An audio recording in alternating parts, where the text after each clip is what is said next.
그다음에 뭐 심리학에서 이제 그 포비아라는 게 약간 공포증 이런 거잖아요. 근데 네네. 치료 방법 중에 그 노출을 시키는 거예요. 그 상황에 나를 계속 그 보통 포비아를 치료할 때. 근데 이제 콜포비아는 그 이제 내가 단계를 정하는 거죠. 예를 들어서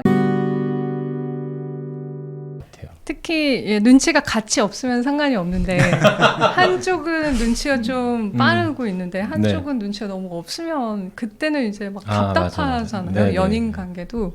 근데 이제 많이 드는 생각이 이제 답답한 사람을 보면서 아, 내가 진짜 이런 것까지 말을 해야 되나? 이런 것까지 알려줘야 되나? 이런 얘기를 하거든요.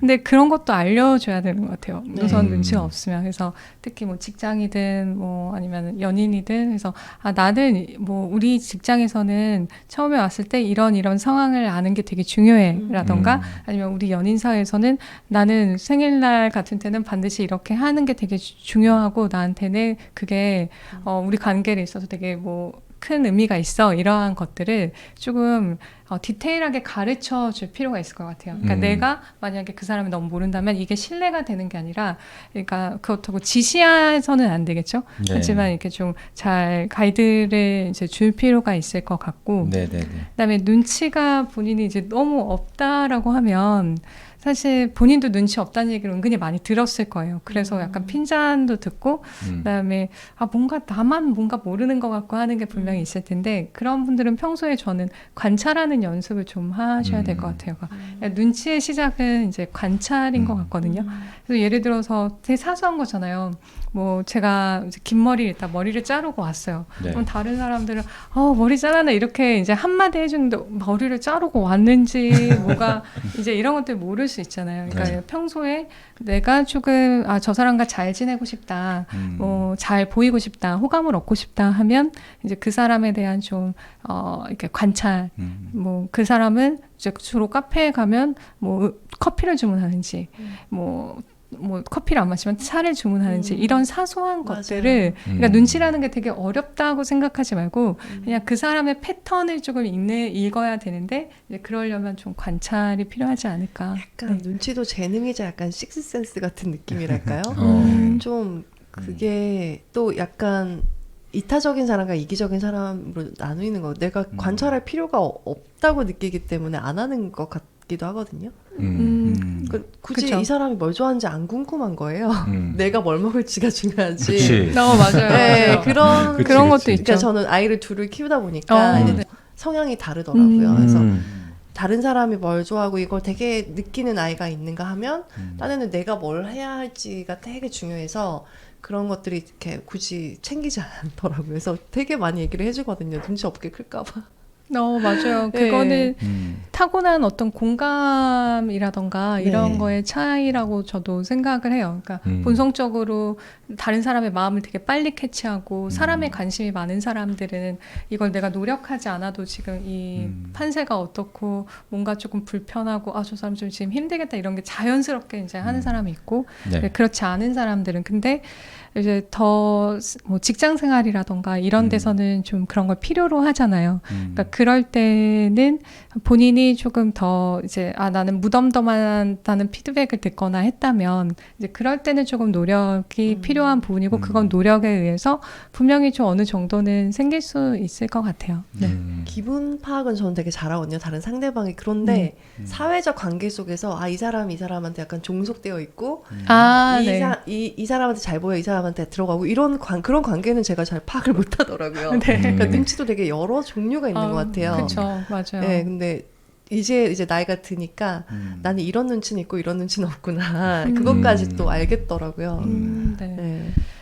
그리고 눈치를, 그러니까 정말 말씀하신 대로 그 어떤 항목, 중목, 대상에 따라서도 그 필요한 게 좀 이제 되게 다를 것 같은데, 근데 저는 한 가지 드리고 싶은 말씀은 이제 사실 눈치를 본다는 거는 이제 심리학에서 그걸 셀프 모니터링이라는 표현을 해요. 그러니까 그러니까 눈치를 보는 기본적인 이유는 내가 어떻게 보일까? 내가 다른 사람한테 그러니까 그 사람의 기분이나 상황이나 이제 파악을 해서 나의 행동도 맞춰가는 네. 거죠. 네. 그래서 어떤 책에서 보니까 이거는 한국 사람들한테 유독 되게 발달된 이 용어도 어떤 영어로 만들기도 어려워서 그냥 눈치라는 그런 표현이 어떤 영어 표현으로도 감히 표현 담아질 수 없다고 얘기를 하더라고요. 그래요? 네. 그런 만큼 이제 우리의 좀 특별한 좀 문화인데 그 중에 하나가 내가 다른 사람들한테 어떻게 보일까라는 이제 그 욕구에 좀 이제 시작이 된 경우가 좀 많은 것 같고요. 네. 그래서 이제 눈치 많은 사람들이 좀 눈치를 내가 빠르다, 눈치를 많이 보다 평소에 이런 사람이라면 좀 계속 내가 다른 사람한테 어떻게 보일까라는 이제 그런 질문을 스스로 하는 걸 약간 좀 멈출 필요가 맞아요. 있을 것 같고요. 네. 그리고 섣불리 판단을 하는 경우가 많죠. 또 눈치가 빠르다고 해서 이 사람은 괜히 뭐 이렇게 했다고 해서 지금 기분 나쁘니까 눈치챘어, 말 걸지 말아야지 뭐 이런 경우가 많은데 그러니까 그건 되게 또 오히려 그 사람은 물어봐 주길 바랄 때 있잖아요. 맞아요. 우리 사장님 지금 기분 저기압이야. 지금 아무도 들어가지 마. 막 약간 얘기를 하는데 사실은 사장님 입장에서는 뭐 와서 좀 얘기도 해주고 이렇게 해주길 바라는 경우도 있는데 그러니까 이런 좀 오판을 또 할 수가 있죠. 그래서 적당한 게 가장 중요할 것 같습니다. 네. 적당히 뭐든 중요하다. 네. 그리고 그 아까 1부부터 얘기했던 전화에 대한 두려움, 폰포비아에 대해서도 얘기 나눠보면 좋을 것 같아요. 네. 그러니까 요즘 저는 뭐 사실 그런 적이 거의 없어서 사실 지금도 카톡 하다가 답답하면 바로 전화하거든요. 네. 너무 답답해. 이거 치고 있기가 너무 힘들고 답답하고 그냥 말로 하면 금방 끝날 거를 이거를 문자로 쓰려니 더 오래 걸리고 그래서 주로 그러면 누구랑 소통을 할 때 그럴 때 그런 걸 느끼세요? 저는 그냥 같이 업무하는 사람들하고 특히나 더 그런 것 같아요. 네. 이걸 막 글로 쓰려면 이렇게 장문으로 써야 되잖아요. 뭐 이건 이렇고 저렇고 설명해 줄 게 있을 때. 근데 전화로 하면 그냥 말로 그냥 하면 금방 끝나는데 그럴 땐 그냥 저는 전화하거든요. 근데 만약에 그 대상이 밀레니얼 세대로 가면 엄청 욕할 거예요. 그래요? 뭐지 왜 문자로 할 수 있는 얘기를 굳이 이렇게 전화를 그런가? 하시지? 그러니까 그런 만큼 요즘 그 소위 밀레니얼 세대의 20대, 10대, 20대, 뭐 30대 초반도 마찬가지일 것 같은데 엄청 힘들어하고 어색해하고 하더라고요. 그리고 전화하는 이유가 하나 더 뭐냐면 텍스트는 감정을 읽기가 좀 힘들잖아요. 근데 말에는 이 억양도 있고 뉘앙스라는 것도 맞습니다. 느껴지고 하니까 그 사람과 대화 중에 좀 정확한 의도를 더 파악할 수 있다고 생각을 해서 그래서 전화로 하는 것도 있거든요. 특히 업무상은 또 그게 또 중요할 때도 있으니까. 근데 그걸 되게 부담스러워하는 사람이 많다는 거잖아요. 그쵸. 왜냐면 업무상에 특히나 전화하는 거를 부담스러워 하더라고요. 진짜. 네, 왜냐면 네. 그 자기가 느끼는 조금 지금 초조하거나 불안하거나 두려운 마음을 읽히는 게 우선 싫고 그다음에 이제 특히 사회초년생일수록 이제 아직 일이 어색하잖아요. 네네. 그러면 이렇게 업무적인 어떤 질문을 받거나 사회초년생들은 바로바로 답을 하기가 이제 어렵잖아요. 그러면 이제 그 자신 없는 모습을 보이기가 조금 힘들고 그다음에 텍스트는 준비를 할 수가 있잖아요. 내가 무슨 대화를 할지 그다음에 잘못하면은 또 지워서 수정해가지고 보낼 수도 있고 생각할 시간이 필요한데 전화는 이제 순식간에 이런 것들이 또 파악이 돼야 되고 또 이제 전화에 익숙하신 분들은 대화를 하면서 그 사람의 감정까지도 막 보지만 이들은 이제 보이지가 않으니까 이런 정적이라던가 또 이 사람이 웃는 게 지금 나를 비웃는 그러니까 이런 표정이 또 안 보이니까 그런 두려움이 되게 크다라고 하더라고요. 전 무슨 얘기를 할지 모르니까 그리고 언제 끝날지 모르니까 그런 게 싫더라고요. 그러니까 저는 반반이에요. 그러니까 ARS 센터 같은 거 전화했을 때 바로 전화해서 지금 이게 고장났거든요. 빨리 고치러 사람 불러주세요. 이렇게 하는 게 편하기도 해요. 근데 이제 뭐 갑자기 텍스트로 무슨 기기 뭐 모델명 막 쓰라고 하면 너무 짜증이 나는 거예요. 맞아요. 그러니까 그런 건 빨리빨리 해결했으면 좋겠는데 인간관계에서 갑자기 전화로 오면 무서워요. 무슨 일이 있나? 가슴이 덜컥 떨어지는 느낌이 들고 그렇더라고요. 그러면서 또 이제 약간 이 사람은 약간 난 지금 되게 바쁜데 이 사람 약간 수다 떨고 싶어서 전화했네 이런 그런 느낌이 들 때 이거 어떻게 거절하지 안 받고 막 이러거든요. 근데 네. 진짜 로사님이 가끔 제가 이렇게 전화할 일이 있어요. 전화할 때가 있거든요. 그냥 예고 없이. 그럼 되게 긴장하면서 받더라고요. 항상 늘상 뭐 사고 터졌나 이런 그러실 수 걱정하면서 있죠. 네. 그런 게 있으시고. 그렇더라고요. 그래서 진짜 배달 앱이 너무 좋은 것 같아요. 그래서 정말 그 전화에 두려움이 있는 친구들은 저도 또 회사에서 보면 배달이 잘못 왔잖아요. 그러면 이제 바로 전화를 이제 점심시간에 해결을 해야 되잖아요. 그냥 먹어요. 그러니까 왜냐면 전화를 해서 이걸 얘기하고 하는 게 너무 좀 이렇게 싫으니까. 그러니까 어색한 거예요. 그런데 그래서 제가 이런 거를 고민하는 친구한테 이제 물어보면 우리가 보통 연인하고도 이렇게 사귀게 되면 전화 되게 많이 하고 막 할 것 같잖아요. 근데 이들은 그냥 전화 소통에 대해서 그냥 이게 업무든 뭐든 조금 그런 두려움을 전반적으로 많이 갖고 있더라고요. 왜냐면 그게 요즘은 뭐 카톡이라던가 이런 걸로 실시간으로 이제 되니까. 그래서 어떻게 좀 이 콜포비아를 겪는 분들이 생각보다 되게 많고, 그다음에 이게 그러니까 핸드폰에 너무 뭐든지 그냥 손으로 텍스트로 이제 다 해결이 많이 되니까 앞으로도 많아질 수밖에 없을 것 같아요. 근데 이런 것도 극복할 수 있는 방법들이 있다고 솔루션 제시해 주셨더라고요. 네. 그러니까 이건 그야말로 연습 조금 필요한 것 같아요. 그래서 우선 뭐 직장 같은 데서는 사실 업무 전환은 정해져 있잖아요. 그래서 이제 매뉴얼을 만드는 게 되게 중요할 것 같고, 그래서 이제 자기 스크립트를 한번 적어보는 거예요. 뭐 그런 것들이 있고, 그다음에 저희 뭐 심리학에서 이제 그 포비아라는 게 약간 공포증 이런 거잖아요. 근데 치료 방법 중에 노출을 시키는 거예요. 그 상황에 나를 계속 그 보통 포비아를 치료할 때, 근데 이제 콜포비아는 이제 내가 단계를 정하는 거죠. 예를 들어서 1단계는 진짜 절친, 찐친들한테 뭐 전화 뭐 2분 그냥 용건 없이. 그다음에 이제 2단계는 이제 단계를 높여서 약간 좀 친한 동료, 뭐 오랜만에 친구 뭐 이렇게 해가지고 단계별로 조금씩 나를 그 전화하는 상황에 조금 이제 노출을 시켜서 뭐 내가 전화해서 아무 말 하고 실수해도 괜찮아. 뭐 이게 뭐 그런 거 아니야라는 좀 생각 필요할 것 같고. 그다음에 좀 자기가 정말 모르고 막 할 때는 전화는 사실 끊을 수 있잖아요. 그러니까 그때 모든 걸 다 답해야 된다는 그런 부담감을 조금 버리고, 내가 정말 모르면 제가 확인하고 다시 연락드릴게요. 뭐 이러한 멘트를 스스로 조금 가지고 있으면 좀 여유가 생기지 않을까 싶어요. 지금 통화하기 좋지 않아서 바로 연락드리겠습니다. 이런 것들이 연습 몇 개만 갖고 있어도 즉답해야 되는 그 부담감에서 좀 벗어날 수 있을 것 같아요. 자연스럽게 좀 나이 먹어가면서 좀 그런 폰포비아 같은 건 없어진 것 같아요. 전화가 더 편해지고. 그쵸. 그냥 오히려. 문자 치려면 이제 눈도 좀 아프고 손가락도 아프고 하니까 그냥 바로 전화가 편하지. 뭐. 처음 만나는 사람하고도 메일로 주고받다가 연락처 있으면 바로 전화해. 저 누구누군데요. 전화를 하는 게 더 편해지고 그런 게 있어요. 코치님은 이렇게 우리가 호감을 얻는 사람이 되기 위해서 어떻게 하면 좋다 이런 얘기도 해주시는 거 봤거든요. 어떤 식으로 우리는 호감을 받는 사람 될 수 있어요? 네, 우선은 그러니까 아까도 말씀드렸는데, 그러니까 말을 잘해야지 내가 어떤 사람으로 보여진다는 그 강박에서 좀 벗어날 필요가 있는 것 같아요. 이제 그러려면 말뿐만이 아니라 사람들이 보고 듣고 하는 모든 것들을 조금 내가 이제 막 말을 잘하거나 언변을 뭐 하려 하거나 이렇지 않다면 이제 그런 걸 좀 생각을 해야 될 것 같고, 그 첫 번째가 저는 이제 잘 들어주는 기술 같거든요. 근데 이제 되게 재밌는 연구가 있는데 이런 거예요. 그러니까 사람들이 자기 얘기를 막 하잖아요. 그때 느끼는 즐거움이 맛있는 음식을 먹거나 아니면 성관계를 할 때의 그 반응과 거의 유사하다라고 하더라고요. 자기 얘기를 하는 게. 그러니까 그만큼 사람들은 각자 자기 얘기하는 걸 너무너무 좋아하는 거예요. 그런 욕구가 있는 거예요.